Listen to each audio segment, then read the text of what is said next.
Je viens de faire les courses. Allez, vamos. Tu vas partir en vacances et tu te demandes peut-être comment est-ce que tu vas faire pour t'entraîner. Tu es déjà en train de stresser parce que tu te dis putain, pendant une semaine, je vais ni pouvoir m'entraîner, ni continuer à progresser sur mes exercices, sur mes charges. Et si ça se trouve, tu es peut-être même un peu anxieux pendant tes vacances parce que tu ne t'entraînes pas et que tu prends conscience du potentiel ou du temps que tu gâches pour toi. Alors déjà, je te rassure tout de suite, c'est pas grave.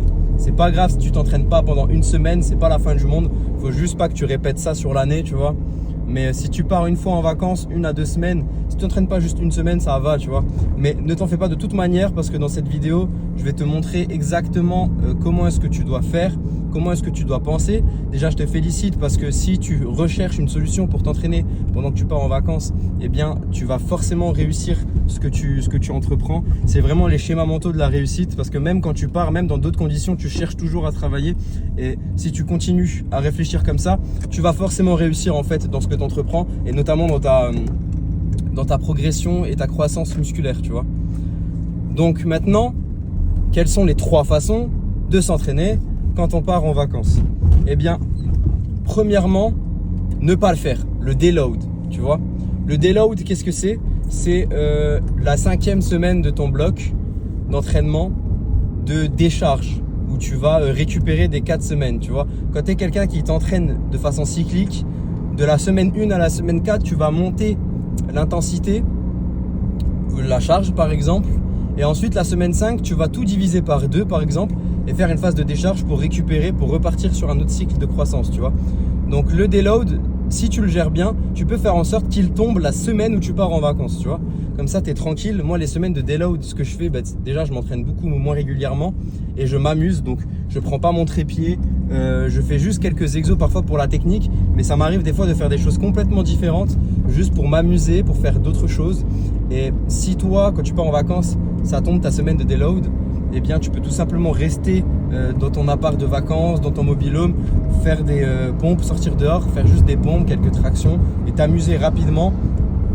Et si tu adoptes cet entraînement cyclique, eh bien, ça te permet de ne pas culpabiliser la semaine de déload, tu vois. Et si tu la poses quand tu pars en vacances, eh bien, tu es tranquille. Voilà, ça c'est la première façon de faire. Deuxième façon de faire, qui est la meilleure sans doute, moi ce que je faisais, c'est que quand ma mère m'annonçait qu'on partait par-ci ou qu'on partait par-là, eh bien, la première chose que je faisais, c'est que je notais la recherche sur Google et je cherchais tout simplement quelles étaient les salles les plus proches de chez moi. Enfin, de l'endroit où j'allais partir en vacances. Okay, je trouvais les salles, je les appelais directement pour demander le tarif, ou alors j'arrivais directement sur place pour l'avoir. Et je m'étais acheté une trottinette électrique. Il faut savoir qu'avant, que j'avais pas le permis, je me déplaçais uniquement en trottinette électrique pour aller à la salle de sport, etc. Et je ramenais cette trottinette avec moi et puis je me déplaçais du mobil-home de l'appartement jusqu'à la salle avec la trottinette électrique, tu vois. Et ça me permettait, en fait, à la salle de continuer ma programmation normale. Donc des fois, tu vas te retrouver dans des salles qui n'ont pas le même matériel que celles où tu as l'habitude d'aller. C'est pas grave, tu peux moduler 2-3 choses, tu vois, pour une semaine, c'est pas dangereux, c'est pas un problème. Tu t'entraînes quand même et ça, c'est déjà le plus gros des points, tu vois. Ou alors tu t'entraînes ou tu t'inscris à Basic Fit. Parce que moi, ce que j'avais fait au début, je n'étais pas inscrit à Basic Fit. Ça veut dire que j'allais dans des fitness parks ou dans des salles plutôt privées et je payais mes 1 semaine ou mes 2 semaines, tu vois. Donc c'était quand même un sacré billet. Je crois que Fitness Park, j'avais payé 50 balles. Donc c'est quand même un sacré billet à investir. Alors que si tu t'entraînes déjà à Basic Fit, des Basic Fit, honnêtement, il y en a partout. Donc si il y en a éventuellement là où tu pars en vacances, eh bien, te casse pas la tête et va t'entraîner à Basic Fit, tu vois. Et pareil, s'il n'y a pas exactement les machines ou le matériel sur lequel tu as l'habitude de t'entraîner, tu adaptes un petit peu, ok? C'est pas un problème. Donc ça, c'est la deuxième façon de faire, sans doute la meilleure. Maintenant, la troisième façon de faire. Tu peux tout simplement te trouver un street park. Je me tue à dire sur les réseaux, sur YouTube bientôt, que les tractions et les dips sont les 2 meilleurs exercices upper que le temps n'ait jamais connus. Il faut savoir que la traction, elle a une réponse hormonale en GH, en hormone de croissance plus importante sur ton corps pendant que tu t'entraînes que lorsque tu fais. En gros, si tu fais des tractions, tu actives beaucoup plus tes hormones de croissance et tu vas prendre encore plus de muscles parce que tu vas faire encore plus de synthèse protéique grâce à IGF-1. Bref, ça c'est des termes un peu compliqués. Mais la traction booste tes hormones de croissance de quasiment 50%, tu vois. Je te ferai une vidéo là-dessus. Donc tu fais des tractions, tu fais des dips, le dip c'est la même chose. Et donc tu te trouves un street park. Généralement dans les campings, si tu vas en camping, il y en a régulièrement. La plupart du temps, dans tous les campings où je suis allé, il y avait un street park, tu vois. Un petit aire de jeu pour les gosses. Et à côté, il y avait de quoi faire des tractions, des dips et ce genre de choses. Ou alors, eh bien, tu t'en trouves un dans la ville où tu es. Où en vérité, tu as tout simplement besoin, par exemple pour les tractions, de te trouver une barre, tu vois. Une barre, tu peux en trouver n'importe où aussi. Tu arrives à trouver un petit terrain de foot, comme ça, un petit city, ben, tu t'accroches tu t'agrippes au cage de but et tu fais des tractions, tu vois. Il y a toujours une façon d'innover. Ou alors les 2 petites barres avant de rentrer dans le city, ben, tu mets tes mains de part et d'autre et tu fais des dips, tu vois. Franchement, les situations dans lesquelles je me suis retrouvé pour pouvoir m'entraîner, t'as pas idée. Et puis au pire, il y a toujours les pompes qui sont là, tu vois, pour compléter ton programme. Maintenant, si tu sais pas comment faire pour t'entraîner de cette manière, bien tu peux tout simplement m'envoyer un message sur Insta.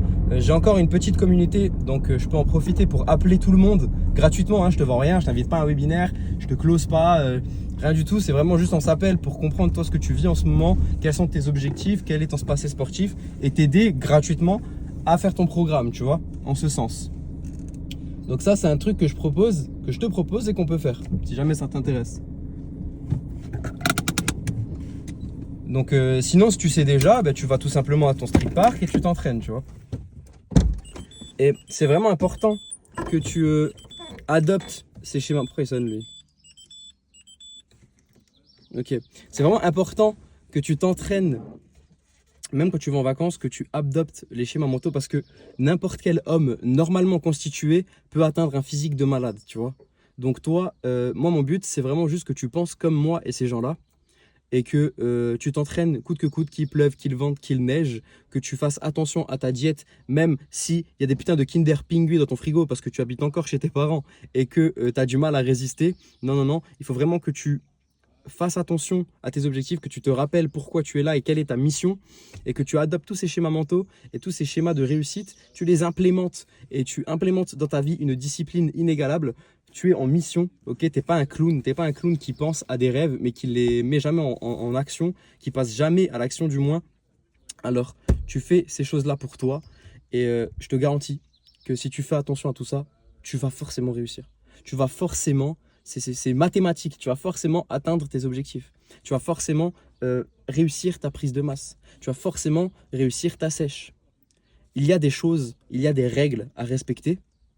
Si tu les respectes, toutes. Si tu coches toutes les cases, tu vas forcément réussir. Arrête de croire au morphotype, aux morphologies, au métabolisme. Ouais, mais moi j'ai un métabolisme rapide, j'arrive pas à stocker. C'est des conneries ça. C'est des conneries, ton corps il finira par s'adapter.